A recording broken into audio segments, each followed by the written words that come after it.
उत्तर प्रदेश में भी अब चल रही है मूलांक ट्रांसप्लांट की सुविधा मिलना शुरू हो जाएगी। लंच ट्रांसप्लांट को लेकर इन लखनऊ के Midland healthcare and research centre और चेन्नई के एमजीएम हेल्थकेयर हॉस्पिटल ने आज लखनऊ में रोग प्रबंधन की दिशा में एक सेमिनार का आयोजन किया, जिसमें इस बात की घोषणा की गई। Midland healthcare and research centre से जुड़े हुए डॉक्टर बीपी सिंह ने बताया कि WHO के अनुसार भारत में अलग अलग बीमारियों से होने वाली मौतों में 11% मौतें फेफड़ों की बीमारी से हो रही है और भारत दुनिया में फेफड़ों की बीमारी से मौत के मामले में पहले स्थान पर है, जो कि बेहद ही भयावह है। ऐसे में लंग्स ट्रांसप्लांट के जरिए मरीज की जान बचाई जा सकती है और लोगों को फेफड़े संबंधी बीमारियों के प्रति जागरूक किया जा सकता है। इस कॉन्फ्रेंस में देश भर से जमा हुए डॉक्टरों ने ये तय किया है। सर, प्रेस वार्ता की गई है ये जो है लोगों में जागरूकता फैलाने के लिए कि लंग ट्रांसप्लांट एक ऐसी विधा जो एंड स्टेज लंग डिजीज़ में एक कारगर विधि है जीवन बचाने के लिए और जीवन के बढ़ाने के लिए, और ये अपने देश में उपलब्ध है।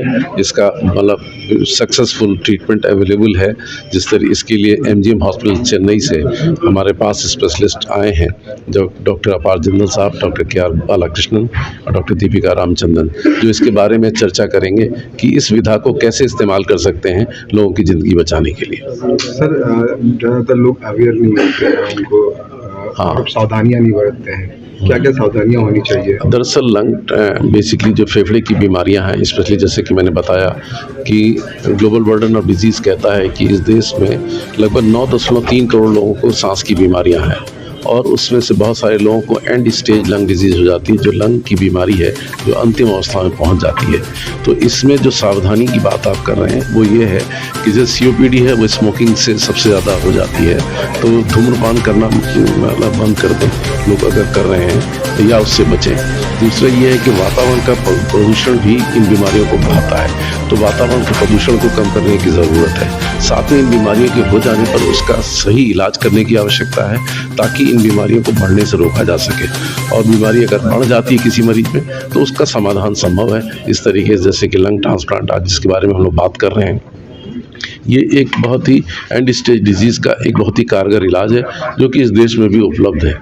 सर, युवाओं में आजकल देखा जा रहा है ज़्यादा ये सब आ रही दिक्कतें, इससे बचने के लिए युवा क्या? यही है कि स्मोकिंग को बंद करना है, पोल्यूशन को कम मतलब रोकना है किसी भी तरीके से, और बीमारियों के लक्षण को पहचानना है, उसका सही ढंग से उसका जांच कराना है और ताकि उसका ठीक से इलाज किया जा सके। धन्यवाद, थैंक यू। तो उसमें ज़रूरी ये है कि समझना, जो मैसेज हम लोग आपके मीडिया के थ्रू देना चाहते हैं कि लंग ट्रांसप्लांट की ज़रूरत है, ECMO की ज़रूरत है। ECMO एक तरह का एक ब्रिज है। ECMO अपने आप में कोई इलाज नहीं है। पेशेंट जिसको ECMO की ज़रूरत पड़ती है, जिसका लंग या जिसका हार्ट इतना ख़राब हो जाता है कि वो नॉर्मल दवाओं को रिस्पॉन्ड नहीं करता है, उससे ठीक नहीं होता है, तो उनको ECMO पे रखा जाता है, जिससे कि लंग्स को, हार्ट को रेस्ट मिलता है, ठीक होने का मौका मिलता है, और उसमें से जो मरीज़ ठीक नहीं हो पाते हैं उनका ट्रांसप्लांट करना पड़ता है। ऐसे मरीजों को ECMO से फ़ायदा मिलता है। अगर हम देखते हैं कि मरीज़ को फ़ायदा नहीं मिल सकता है तो वो ECMO का कैंडिडेट नहीं बनता। सीधी बात यह है कि हम एक जागरूकता फैलाना चाहते हैं। हम ये चाहते हैं कि ना केवल मरीजों में, जनरल पॉपुलेशन में और डॉक्टर्स में भी इस चीज़ की अवेयरनेस है, इस चीज़ की जागरूकता है कि कौन से मरीज़ को ट्रांसप्लांट की ज़रूरत है, वो सही समय पे पहचानना है। जैसे कि डॉक्टर बाला ने आपको बताया कि पेशेंट जब तक हमारे पास आता है, ज़्यादातर पेशेंट ऐसे आते हैं जिनकी उंगलियां तक नहीं हिल पाती हैं, उनकी ऑक्सीजन शरीर में इतना कम हो जाता है कि उनकी सारी मांसपेशियां, उनकी सारी हड्डियां गलने लगती हैं और वो एक तरह से एक स्टैचू बन के, एक वेजिटेबल बन के बेड पे पड़े रहते हैं। ऐसे पेशेंट्स का अगर हम सर्जरी भी करते हैं, ट्रांसप्लांट भी करते हैं, तो उनको ठीक होते होते बहुत लंबा 3 महीने, 4 महीने, 6 महीने का समय निकल जाता है। ये वो मरीज होते हैं जिनमें भी लोग बात करते हैं कि खर्चा बहुत ज़्यादा आता है, लेकिन अगर सही समय पे पेशेंट को भेजा जाए, जब पेशेंट के लंग्स इस लेवल पे पहुंच गए हैं कि उनमें रेशा जमा हो गया है या धूल के कण जमा हो गए हैं और अब वो ऑक्सीजन का प्रदान नहीं कर पा रहे हैं, दवाइयों से ठीक नहीं हो पा रहे हैं और ऑक्सीजन के ऊपर से ज़रूरत पड़ रही है, ऐसे पेशेंट को अगर सही समय रहते ट्रांसप्लांट के लिए भेजा जाए तो एक वो साधन भी जुटा सकते हैं ट्रांसप्लांट के लिए। दूसरा, जब इनका ट्रांसप्लांट किया जाता है तो ये बहुत जल्दी 2 या 3 हफ्तों में ठीक होकर के एक नॉर्मल जिंदगी में वापस आ सकते हैं, जिससे वो समाज को भी वापस एक प्रोडक्टिव लाइफ दे सकते हैं। दूसरी बात जो मैं आपको बताना चाहूँगा, जो सबसे ज़्यादा अवेयरनेस क्रिएट करने की ज़रूरत है, जैसे डॉक्टर बाला ने कहा कि नॉर्थ इंडिया में डोनेशन बहुत कम हो गया। समझने वाली बात है कि ये डोनेशन कहाँ से आता है। मैं, आप या कोई और डॉक्टर इस तरह से डोनेशन नहीं कर सकता है। ये जनरली एक्सीडेंट विक्टिम्स होते हैं, जिनके दिमागी चोट होने के कारण ब्रेन फंक्शन करना बंद कर देता है, लेकिन बाकी सारे इनके ऑर्गन्स जो हैं वो सारे काम कर रहे होते हैं। जब ऐसी दुखद घड़ी में अगर उनका परिवार सामने आता है और डोनेशन की बात करता है, तो आप ये देखिए कि एक ऐसा मरीज 8 या 9 मरीजों की जान बचा सकता है। इससे ज़्यादा बड़ा दान, इससे ज़्यादा बड़ा पुण्य का काम कोई नहीं हो सकता। लेकिन उस समय पे परिवार को तैयार करना अपने आप में एक बहुत बड़ी जंग है।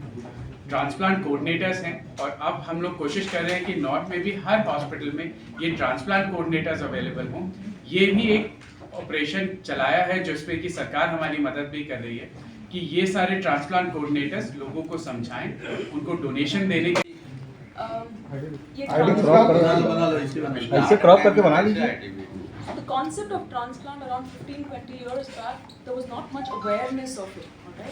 Over the last 10 years, the awareness has started to increase, especially in the patient population, especially after COVID. People have started realizing the term of ILD.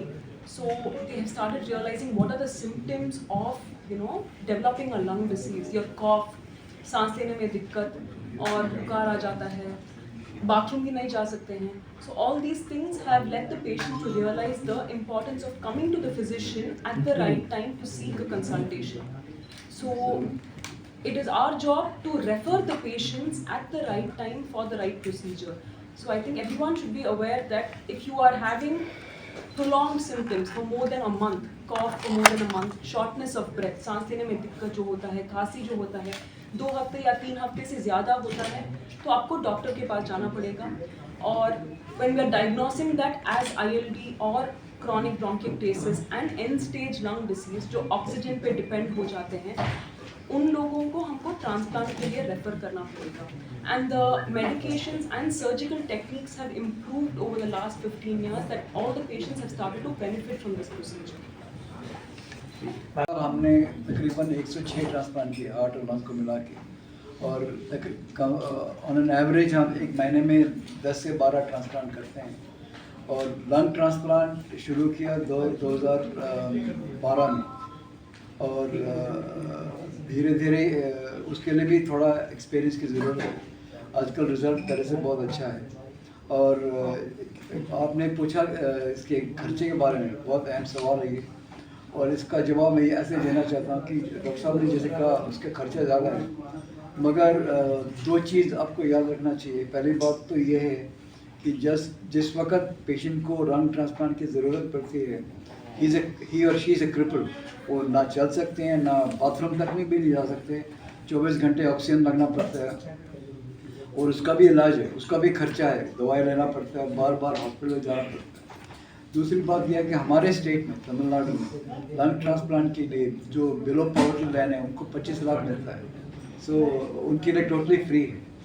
तो बाकी स्टेट्स में भी थोड़ा थोड़ा मिलते हैं. मुझे यूपी के बारे में पता नहीं, मगर इंडिया में क्या कि अगर किसी एक स्टेट में ऐसा है तो उस उदाहरण को लेके आप अपने सरकार से बात कर सकते हैं.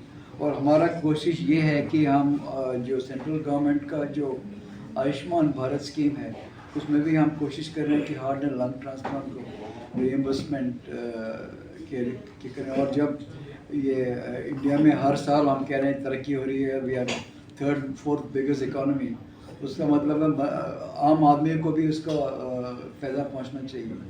And that can happen only if the public is aware of these things, and we demand this as part of election manifesto.